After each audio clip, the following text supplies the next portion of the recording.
नमस्कार दोस्तों, स्वागत है आपका शिव साधना तंत्र चैनल में। भगवान महाकाल का आशीर्वाद आप सब पर बना रहे, ऐसी मन में कामना है, प्रभु से प्रार्थना है।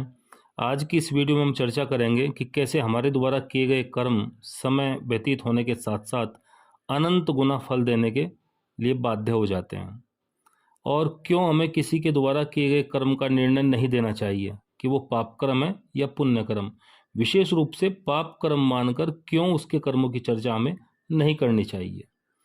मुख्य विषय पर आने से पहले दोस्तों, आपसे विनम्र अनुरोध है, निवेदन है कि चैनल को सब्सक्राइब कीजिए, वीडियो को लाइक और शेयर कीजिए, ताकि जो भी महत्वपूर्ण जानकारी धर्म संबंधी, साधना संबंधी या पूजा पाठ संबंधी जानकारी यहाँ दी जा रही है वो हमारे और भी सनातन भाइयों, बहनों और माताओं को मिल सके, जिससे मैं धर्म लाभ के साथ साथ अपने भौतिक और आध्यात्मिक जीवन की उन्नति कर सकें।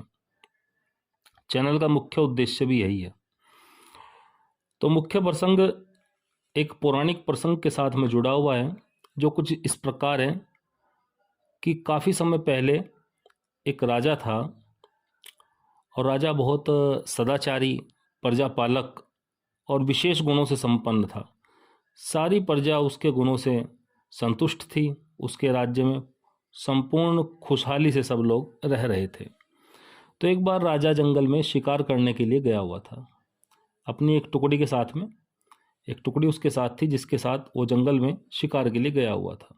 तो काफ़ी देर तक जंगल में भटकने के बाद में राजा को एक शिकार दिखाई दिया, कोई शेर, चीता इत्यादि रहा होगा, जिसका उसने पीछा किया काफ़ी दूर तक, और उस पीछा करने के चक्कर में उसकी टुकड़ी से उसका साथ छूट गया। राजा जो है जंगल में रास्ता भटक गया, और भटक कर एक ऐसे मार्ग पर जा निकला जो एक बहुत बड़े विशाल बरगद के पेड़ तक पहुंच रहा था। अब उस बरगद के पेड़ के नीचे जाकर राजा ने देखा कि वहाँ एक तपस्वी जो है तपस्या कर रहे थे। अब राजा में एक अवगुण था कि राजा बहुत विनोदी स्वभाव का था। एक ही यही अवगुण था उसके अंदर कि उसे हर समय हंसी मजाक इत्यादि करना बहुत पसंद था।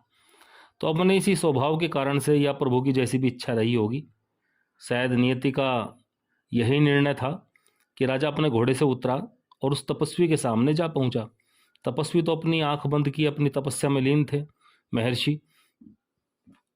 तो राजा ने अपने विनोदी स्वभाव के चलते वहीं पृथ्वी पर, जमीन पर पड़ा हुआ एक गोबर का टुकड़ा उठाया जो कि सूखा हुआ था, और उसको उठाकर उस तपस्वी को समर्पित कर दिया, उसकी गोद के अंदर रख दिया। एक तरीके से जैसे भोग लगाया जाता है वैसे उसने लगा दिया। अब ऐसा करने के बाद राजा वहीं छाया में बैठ गया। कुछ समय बाद राजा को घोड़ों के चलने की आवाज़ सुनाई दी, घोड़ों के दौड़ने की।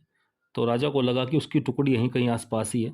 तो अपने अश्व पर, घोड़े पर वो बैठा और उस दिशा की ओर जहाँ से आवाज़ आ रही थी चला गया।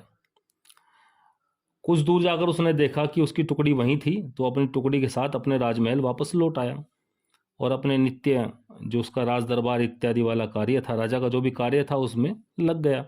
राजा इस प्रसंग को भूल भी गया। काफ़ी लंबा समय बीत गया, लगभग 7 से 8 वर्ष, 9 वर्ष गुजर गए।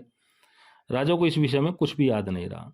तो एक दिन राजा प्रतिदिन की भांति अपना राज दरबार चला रहा था। तो फरियादी आ रहे थे, तो कुछ ग्रामीण लोग आए हुए थे। उन्होंने राजा के सामने समस्या रखी कि महाराज, हमारे गांव के पास में एक गंदगी का बड़ा भारी ढेर उपस्थित हो गया है, और उसके कारण से गांव में जो है जीवन दुर्भर हो गया है।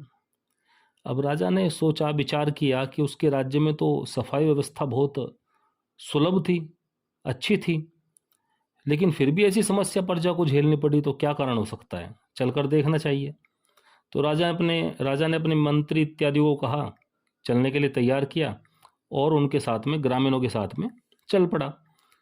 अब चलते चलते काफ़ी समय तक चलने के बाद में उनके गांव के निकट पहुंचे, तो थोड़ा दूर से ही वो ऊंचा पहाड़ सा गंदगी का दिखाई देना शुरू हो गया।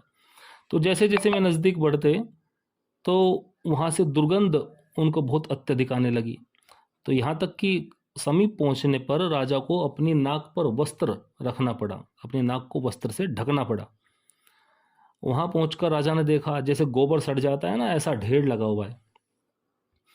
थोड़ा सा आगे पहुँचकर उन्होंने देखा कि वे ढेर तो एक पर्वत के समान हो रहा था, काफ़ी ऊंचा हो रहा था। अब राजा ने ग्रामीणों से पूछा, ऐसा कैसे संभव है? यहाँ तो ऐसा कोई नज़र भी नहीं आता कारण, जिसके कारण से ऐसा ढेर उत्पन्न हो गया हो। तो ग्रामीणों ने कहा कि पास में ही कुछ दूरी पर एक आश्रम है जिसमें बहुत पहुँचे हुए महर्षि रहते हैं, शायद वे अपने ज्ञान से इसमें कुछ मार्गदर्शन कर सकें कि क्या इसका निदान है और ये कैसे संभव हुआ। तो राजा ने कहा कि चलो चलते हैं आश्रम में। तो राजा उनके साथ में, ग्रामीणों के साथ में आश्रम की तरफ चल दिया। तो जैसे ही थोड़ी दूर पर पहुंचा तो उसे विशाल वटवृक्ष नजर आया।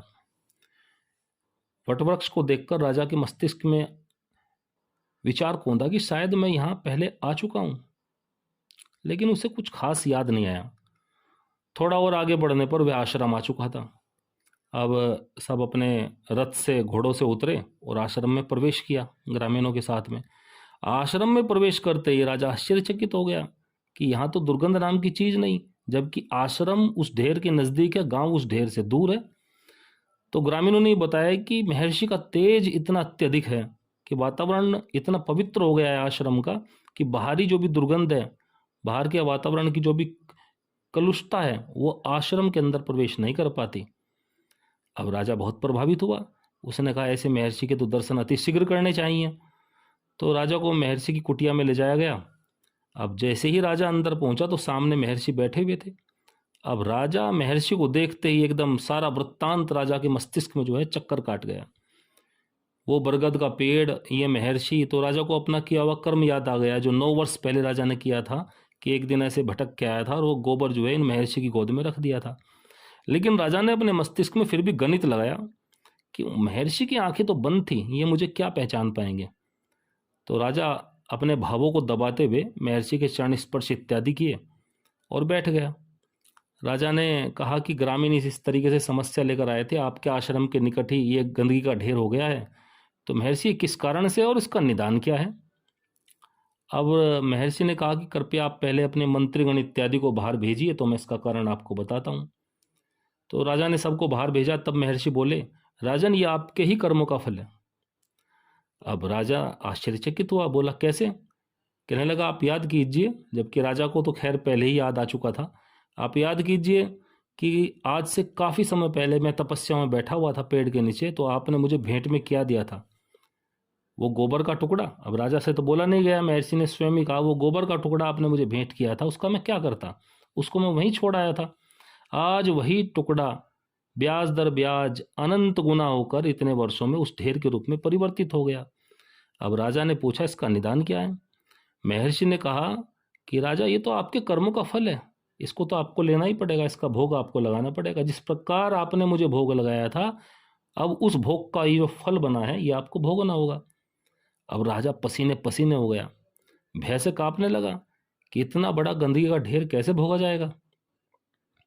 अब राजा को चक्कर आने लगे। राजा जो है महर्षि के चरणों से लिपट गया और बोला पश्चाताप करते हुए, अक्षमा मांगते हुए कि महर्षि, इससे निदान पाने का कोई उपाय बताइए। अब महर्षि अत्यंत दयालु थे, करुणामय थे। उन्होंने राजा को कहा कि राजन, इससे उपाय केवल एक ही तरीके हो सकता है, छुटकारा केवल एक ही तरीके हो सकता है। राजा ने कहा, कैसे?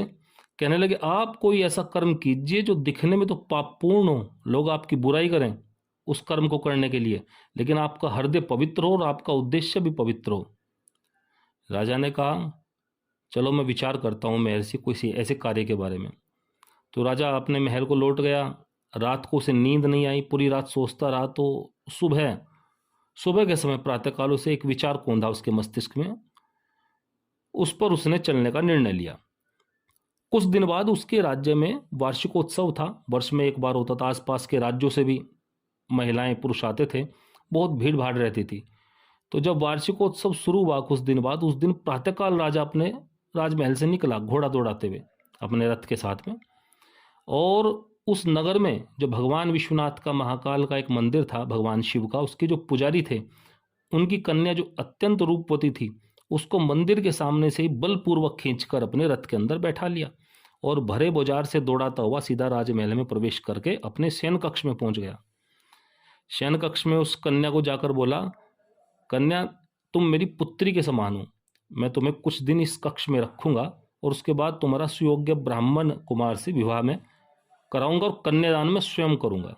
ऐसा बोलकर उसने उसको वहां बैठा दिया, कन्या को। बाहर उसने 2 द्वारपाल पहले ही तैनात कर दिए थे कि बिना मेरी आज्ञा के कोई अंदर ना आए। अब सारे महल में कानाफूसी शुरू हो गई। सुबह से शाम हो गई, राजा बाहर नहीं निकला। रात भी गुजर गई। अगले दिन सुबह राजा ने मंत्री को बुलाया कि क्या चल रहा है महल में। मंत्री ने बताया पूरे महल के अंदर आपके इस कर्म की चर्चा हो रही है। राजा ने कहा खुलकर बताओ, डरो मत। मंत्री ने कहा राजा आपको सब कुकर्मी, व्यभिचारी, पाप कर्मी कह रहे हैं, पूरा महल आप पर थू थू कर रहा है। कहने लगा ठीक है, 1 हफ्ते बाद आना मेरे पास, फिर बताना क्या चल रहा है। 7 दिन ऐसे ही गुजर गए। राजा अधिकतर समय 24 घंटे में से 23 घंटे उस कक्ष के अंदर ही बिताता। सारी राज व्यवस्था ठप पड़ गई, राज दरबार लगना बंद हो गया, पूरे राज्य में थू थू होने लगी राजा की। और 7 दिन बाद उसने मंत्री को बुलाया, पूछा क्या चल रहा है। कहने लगा पूरे राज्य के अंदर घर घर में आपकी बुराई हो रही है महाराज। 7 दिन गुजर गए, प्रजा कह रही है कि राजा के इस पाप कर्म का, नीचतापूर्ण कार्य का फल हमको भी भुगतना होगा। कहने लगा ठीक है, अभी कुछ दिन बाद और आना। कुछ दिन और गुजर गए, मंत्री को फिर बुलाया गया। कहने लगा अब क्या स्थिति है। कहने लगा बच्चा बच्चा आपको कुकर्मी व्यभिचारी बोल रहा है, और तो और राज्य की सीमा पार कर कर आपकी ये दुष्कीर्ति जगह जगह पहुंच गई है, आपका अपयश फैल रहा है दूसरे राज्यों में भी। कहने लगा ठीक है। अब राजा उसको भेजकर अपना वेश बदलकर राजमहल से निकला और सीधा वहां पहुंचा महर्षि के पास में। वहां जाकर आश्चर्यचकित हो गया राजा। ना तो वहां ढेर, वो जो पहाड़ बना हुआ था वो सब गायब हो गया। तो महर्षि के पास प्रसन्नता से पहुंचा और बोला कि महर्षि को प्रणाम इत्यादि किया। कहा कि महर्षि वो जो मेरा कर्म था उसका फल तो कट गया है, अब तो सब समाप्त हो गया है, आपका बहुत बहुत धन्यवाद। महर्षि बोले नहीं, सब कुछ समाप्त नहीं हुआ, आओ मैं आपको दिखाता हूँ। तो उसी बरगद के पेड़ के नीचे महर्षि उसको लेकर गए राजा को, और वहाँ पड़ा हुआ वही टुकड़ा उसको दिखाया मूल रूप में, जो राजा ने महर्षि को भेंट दिया था। कहने लगा इसका अब क्या होगा। तो महर्षि बोले इसको तो आपको भोगना ही पड़ेगा, इसको तो आपको ग्रहण करना ही पड़ेगा। अब राजा बोला कि महर्षि इससे छुटकारे का और उपाय बताइए।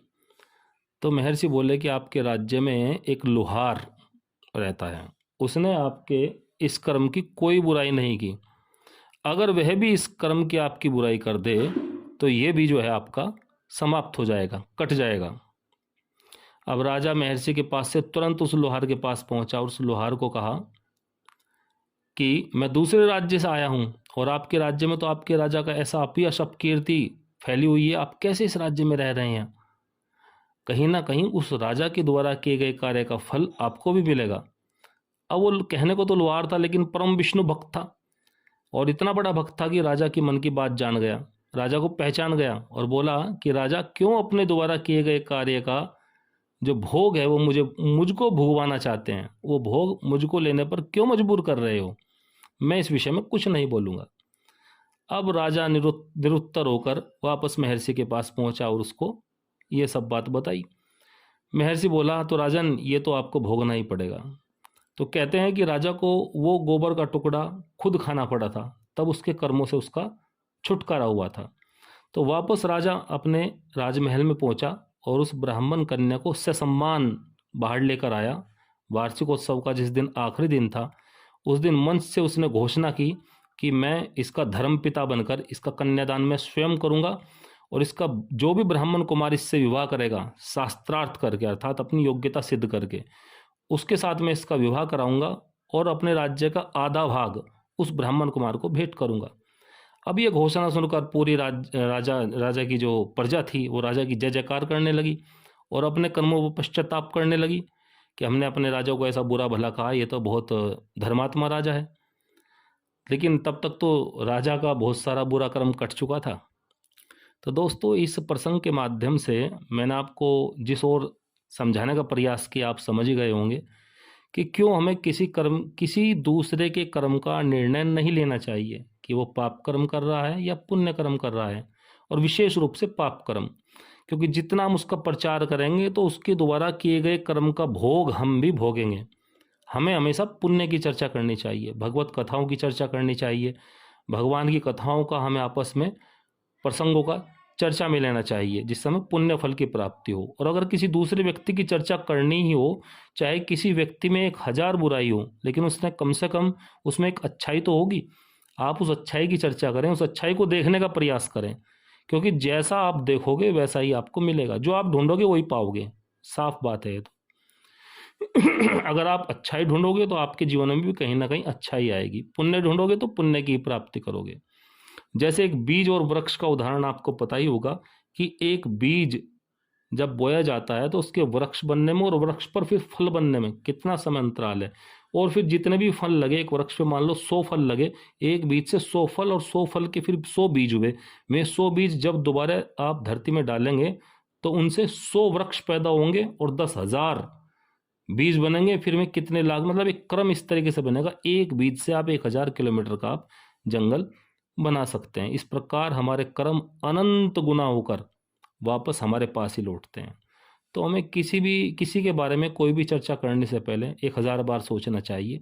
जो आजकल गॉसिप चर्चा है या व्यर्थ घंटों बैठकर हम आपस में चर्चा करते हैं, इसके घर में वो है, उसके घर में ये हो रहा है, ये वहाँ जा रहा है, ये वहाँ जा रही है, और महिलाओं के बारे में तो बहुत ही अश्लील टिप्पणियाँ हम आपस में करते हैं, उससे हमें बचना चाहिए। उससे न कहीं हम ऐसे कर्मों को, ऐसी घटनाओं को अपने जीवन में खुद आमंत्रित कर रहे हैं। तो इससे बचें। इन्हीं शब्दों के साथ में अपनी वीडियो समाप्त करता हूँ। जय महाकाल, हर हर महादेव। मिलते हैं फिर अगले वीडियो में। नमस्कार दोस्तों।